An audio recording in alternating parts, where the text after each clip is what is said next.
Grace and peace to you this chilly evening here in Kerrville. My name is the Reverend Jaciel Hernandez Garcia, and I am the head pastor here at First Presbyterian Church.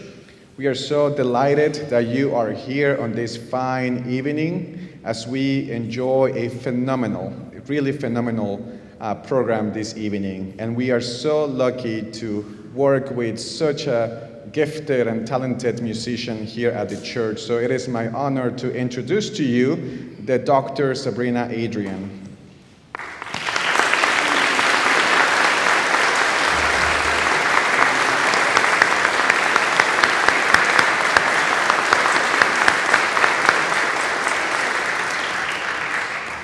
You will see in your bulletin that the program contains 2 parts, but it is a continuous program, so there will be no intermission. Also, during the program, as there will be Marie Ann Christian will be serving as the narrator for the stories as we follow along with the music. We hope you'll enjoy this program this evening, and we hope to see you back. Thank you.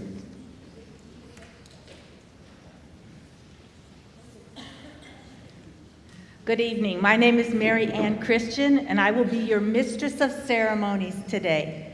We are all here today to hear this beautiful pipe organ played by the very talented Dr. Adrian, better known to her friends as Sabrina, so aptly named for a Halloween concert of Phantoms and Fairytales. The music you're about to hear is not what we would call church music. Sabrina's goals in this concert, and always, are to first glorify God, and second, to share the great gift of music through the experience of hearing this magnificent pipe organ. We begin with part 1, Scary Fairy Tales. All the organ compositions in part 1 are transcriptions. Transcriptions are arrangements for organ that were originally written for orchestra. So essentially, Sabrina takes the place of the entire orchestra with just her 2 hands and her 2 feet. Our first piece today is the very familiar In the Hall of the Mountain King from the Peer Gynt Suite. This is Edvard Grieg's best-known piece, which he wrote as incidental music for Henrik Ibsen, his 1867 play called Peer Gynt. In this play, Peer, the main character, falls in love with a girl, but he's not allowed to marry her. After being forced to leave his home for being untrustworthy, Peer finds himself in the Troll Mountain Castle, where he is captured by trolls. He upsets the king of trolls by refusing to marry the Troll King's daughter and becoming a troll himself. In the Hall of the Mountain King is an interlude in Ibsen's play when Peer attempts to escape from the Mountain King's castle. You will hear careful, sneaky footsteps played on the organ pedals and the left hand. Then you're going to hear the footsteps of the king's trolls. And when the trolls spot Peer, they give chase. As Peer frantically runs from the trolls, the music speeds up to a wild finale where Peer escapes by the skin of his teeth. If you'd like a good exercise workout, try these movements over and over to the entire In the Hall of the Mountain King. Head and shoulders, knees and toes, knees and toes, knees and toes. Repeat these movements ad nauseum. You'll get quite a workout.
Winter is the last of 4 violin concertos that comprise Vivaldi's 4 seasons.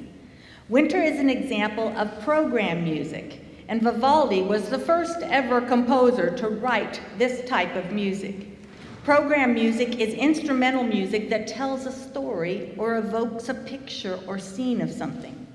Most of the music you'll hear today is program music, but Vivaldi's was the first. So if you can picture falling snow, chilling winter gusts, slipping on the ice, and even the sound of teeth chattering due to the intense cold, as you listen to Sabrina play the first movement of Vivaldi's Winter.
It wouldn't be a Halloween concert without Camille Saint-Saëns' Danse Macabre, or Dance of Death. This is another cool example of program music. The story takes place in a cemetery on Halloween night. The clock strikes midnight. Death rises from his grave and tunes up his fiddle. He begins to play a dance, a waltz to be precise. All the souls who have died start rising from their tombs and begin dancing to his music. Skeletons, ghosts, and ghouls fly through the shadows of the night, dancing to Fiddler Death's music. As the night wears on, the dancing gets more and more frenzied, with bones rattling as they dance. Suddenly, the rooster crows. It's just about dawn. Sadly, all the souls stop dancing and go back into their graves until next year on Halloween night, when it all happens again.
Next on our program is Engelbert Humperdinck's, that's so fun to say, Evening Prayer from his fairy tale opera Hansel and Gretel.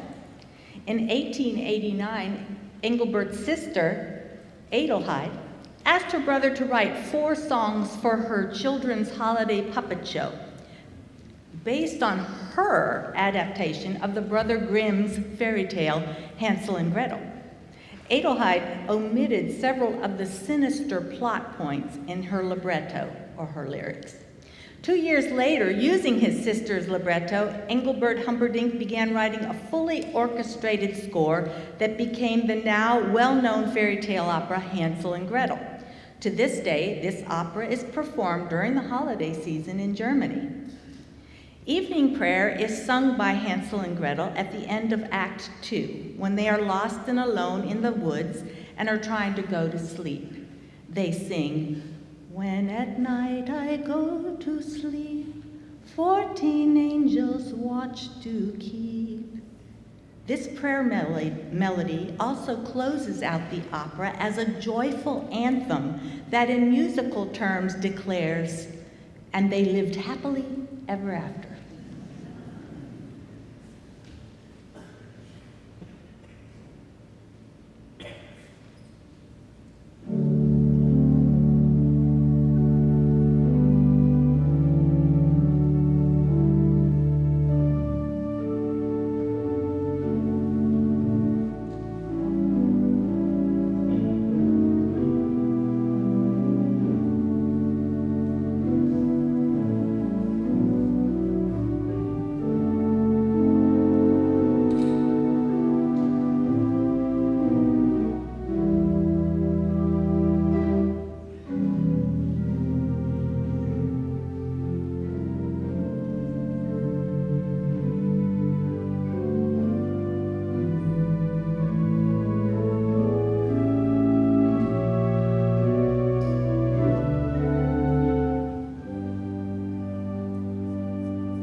We now come to part 2 of our program, The Phantoms.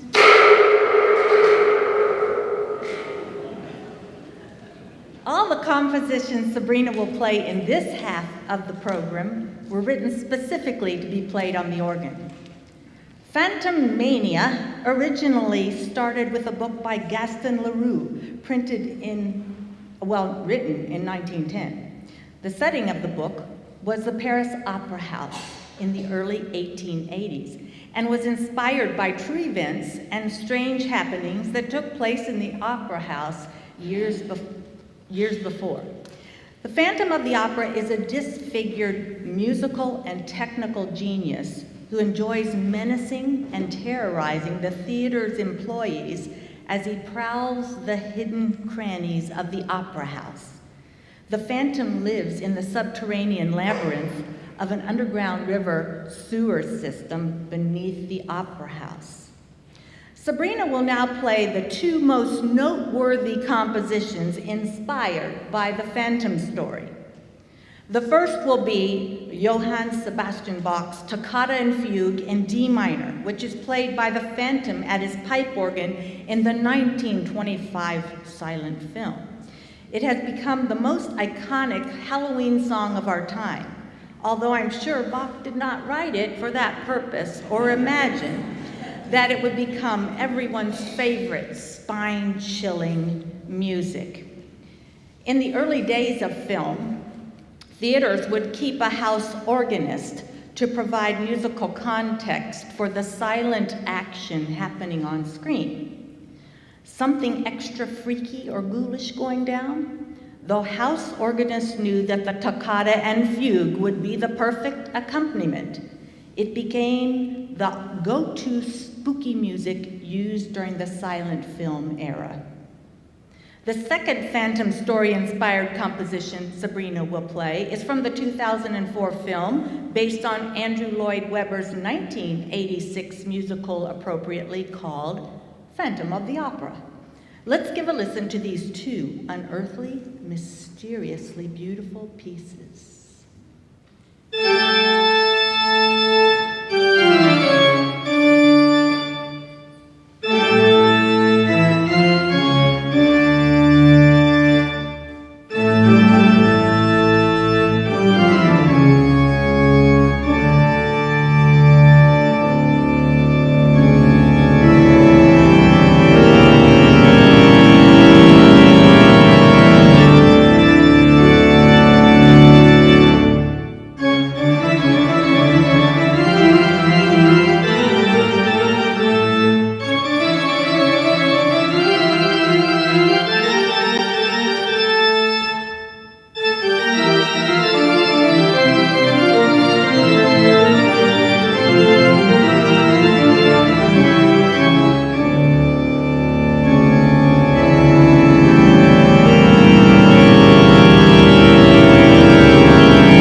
Did you notice the visit from the phantom?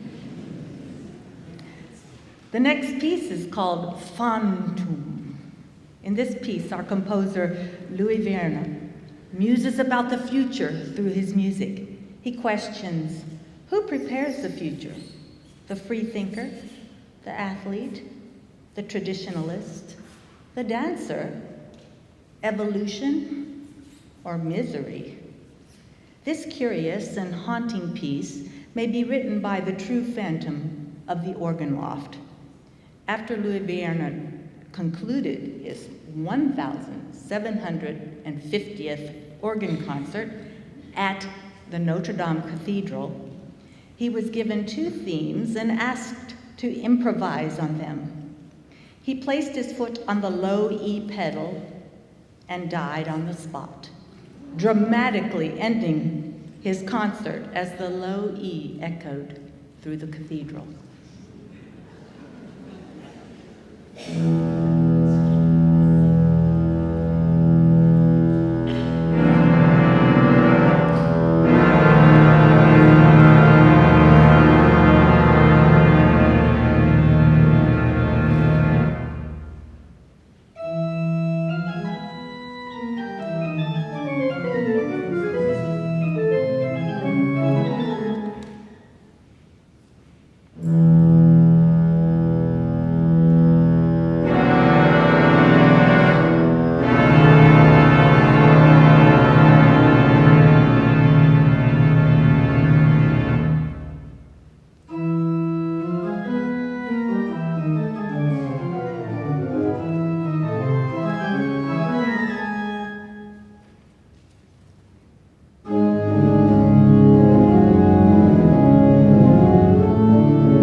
on a lighter note, Sabrina will play two ghostly, creepy pieces from the 1960s television and movie era. The first is by the Jewish-American self-taught composer Vic Mizzy, who wrote the themes for the TV sitcoms Green Acres and The Addams Family. He also wrote the scores for 5 Don Knotts films, one of which is appropriate for this Halloween program. It's called The Haunted Organ, from the movie The Ghost and Mr. Chicken. Now, this is one of my personal favorites. Just for kicks and giggles, I would occasionally play this disturbingly eerie song on my keyboard with the pipe organ function after putting my boys to bed. I could always count on them to bring a smile to my face as they yelled at me, "Cut it out, Mom!" To this day, the song still creeps them out. The second piece is by Jack Marshall, an American jazz guitarist, composer, arranger, and record producer of the 50s and 60s era. He composed the theme and incidental music for the 1960s television show series, The Munsters.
Before our last piece, I would like to thank several people who have helped make this afternoon possible. Alicia and Sam Martin for their fantastic programs and their posters that have been put around town. Laura Schrader for keeping Sabrina's music organized. The First Presbyterian Choir for their donation of pumpkins and flowers to use for decorations. Pastor Jaciel Hernandez Garcia for his wonderful introduction and invocation. Phil Housel for publicity.